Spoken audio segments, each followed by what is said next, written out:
Hi, congratulations on your new RV. We're really excited for you. Please make sure before you're signing that you bring the following items with you. If you're a cash buyer, please make sure that you bring a cashier's check, no personal checks at time of signing, or you may bring actual cash. If you're a finance customer, please make sure that you bring proof of insurance listing your specific lien holder. If you need that information, please call us ahead of time. Also, make sure that you bring all valid driver's license of all persons that will be listed on the title.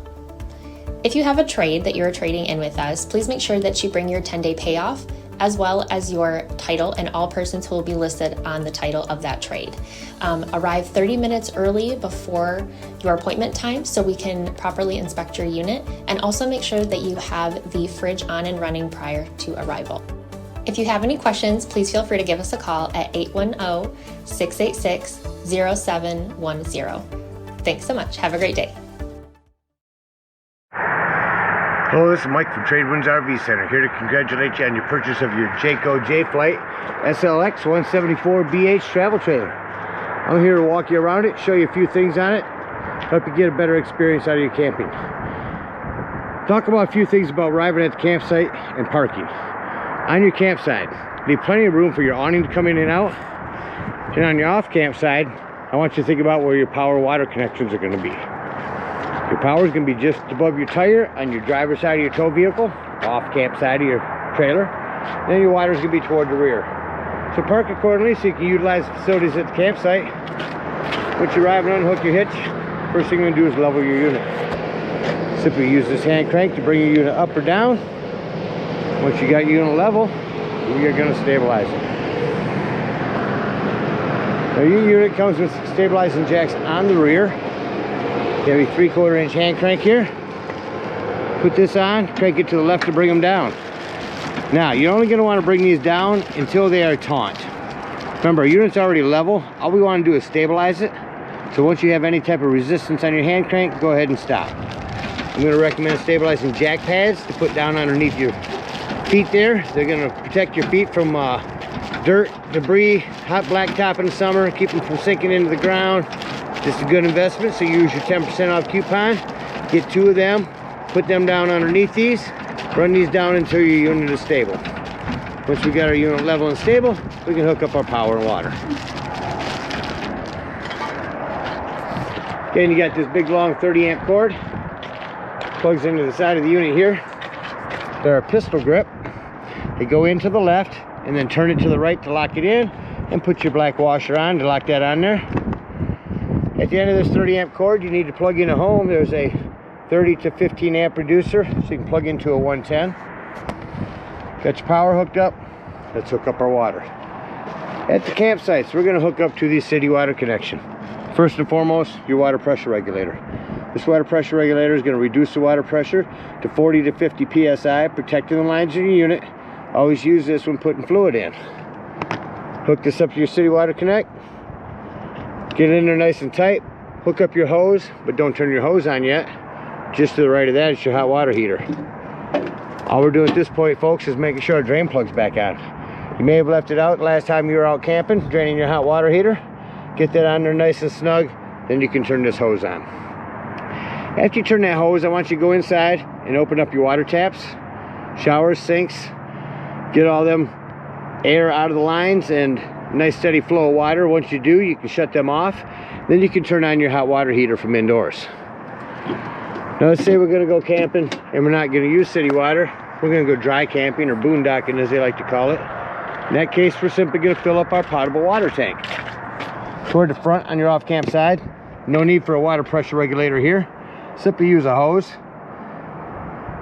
Don't leave it unattended when you're filling it. And there's 2 ways to tell when it's full. One, there's an overflow valve right here. Or 2 on the inside where you check the levels of your battery and black and gray tanks. There's also a freshwater button.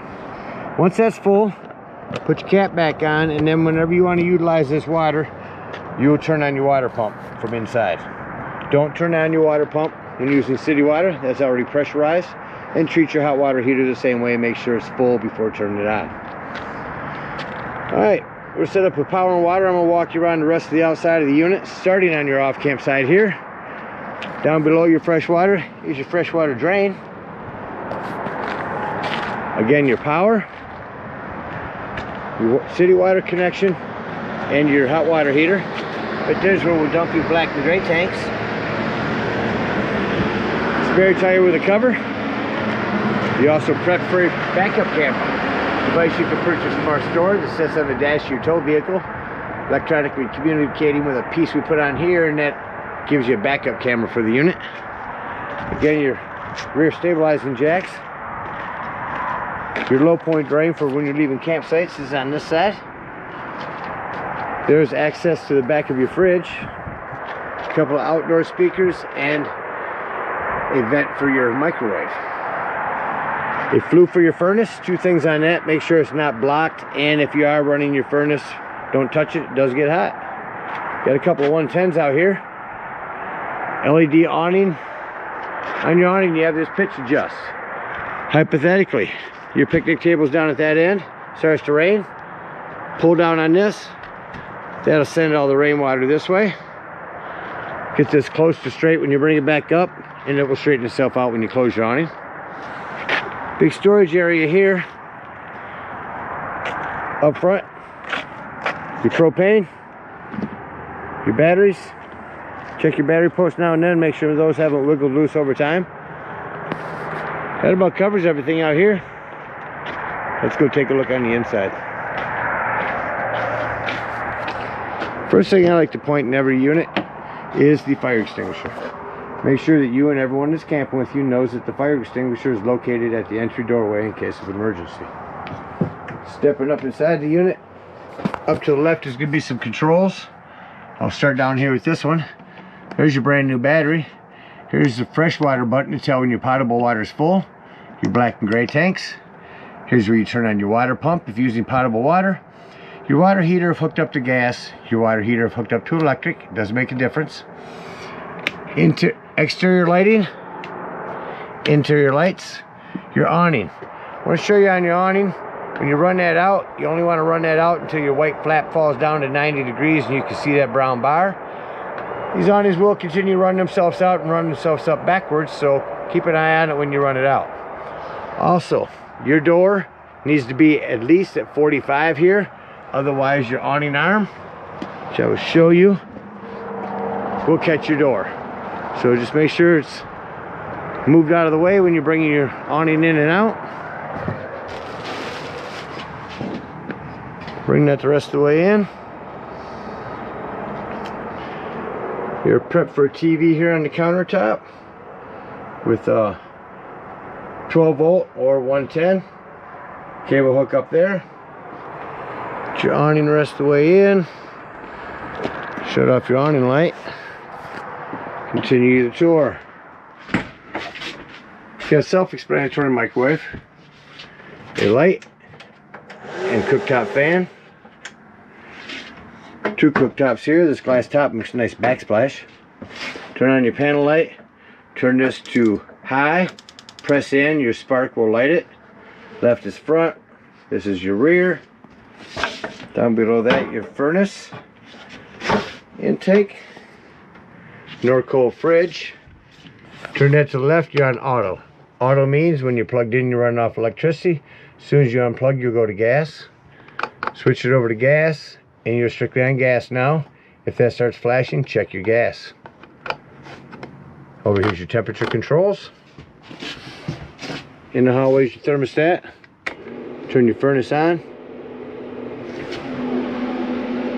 Shut that off. Turn it back to the left. You'll notice it'll take a few minutes for your furnace fan to cycle through before it shuts off. Your dinette. Down here below that is your access panel to your breaker box and fuses. Handful of 15s in there, a 30 and a 40. Highly recommend having some of those with you when you go camping. Your tabletop here. This leg will fold up underneath it. Remove it from this metal piece back here. Lifting up. Put your tabletop leg down.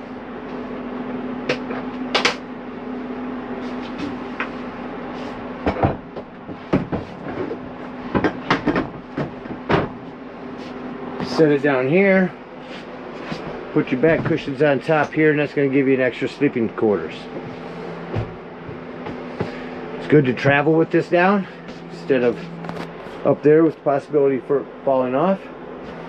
Up above your dinette, RV Technology sound system, dual zoned. So you pick a channel up. Pluta has more. House speaker Jason Indoors, Wentworth, outdoors, neither or both. or been exposed to someone. Bluetooth, AM, FM, auxiliary. Republican leader said, Touch it once to mute it. Hold it in and shut it off. Down below your bed here is going to be your 12-volt carbon monoxide propane detector. Now, the reason I mentioned that's 12-volt, it's always running off your battery. So if you are out drive camping, boondocking, nothing plugged in charging your battery, if you're going to be gone for the full day, go ahead and disconnect your battery to keep this from running your battery down while you're gone.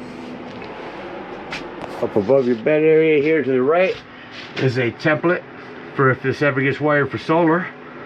Keep that template on there. Individual one-touch lighting up here. Storage under your bed. Access from outdoors. And an access panel to your water tanks. Lastly, we'll go back into your bathroom.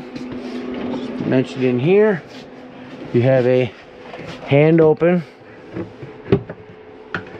vent in here, and your tub.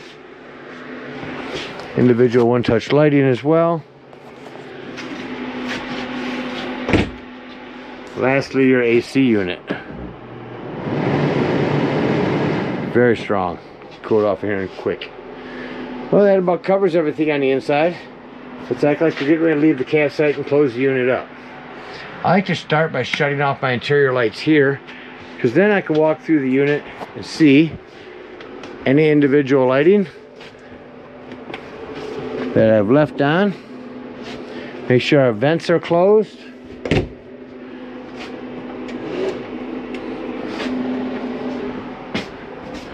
Once I've shut off all of those, turn back on my interior lighting and say doors and drawers. Make sure all doors and drawers are closed. Nothing's going to be bouncing around while you're going down the road. Everything's secured. Shut off our interior lights and exit the unit. These steps fold up fairly easy. Just lift them up and tuck them in. Before you leave the dump station, make sure you lock and deadbolt your exterior door. Lift and turn this handle for travel. At this point, we're going to unhook our power, our water, our cable, and bring up those rear stabilizing jacks. If you are out dry camping, go ahead and get up underneath here and dump that low point drain for your freshwater tank. Otherwise, hook up your hitch and head on up to the dump station. Now at the dump station, park accordingly. Your dump is going to be all the way at the rear of the unit, right before the rear corner on your driver's side of your tow vehicle. 10-foot hose comes to your convenience pack. Hook that up and pull your black handle. That's your handle on your right, black holding tank. You can go inside your unit and check your panel to see the level of your black tank, or you can just listen for it to be empty. Once that's empty, close that black handle, pull your gray handle. Now your gray handle is going to be cleaner water, your sinks and your showers. That's going to clean your sewage hose out for you. Once that's done, take your sewage hose and conveniently and sanitarily store it in your bumper. Right in there. Now lastly, before you leave the dump station, we're going to come around and open up these low point drains. And then we're done draining. Come back over to your hot water heater. Open that up. Lift up on a pressure release valve. Now be careful, this is hot water coming out of here. Lift that up, let that all drain out. When that's done, press that back down or your door won't close, and then pull your low point drain here. Hook up your hitch and head on home. Again, we thank you guys so much for your purchase. Hope you enjoy this JAYFLIGHT for many years to come. Happy camping.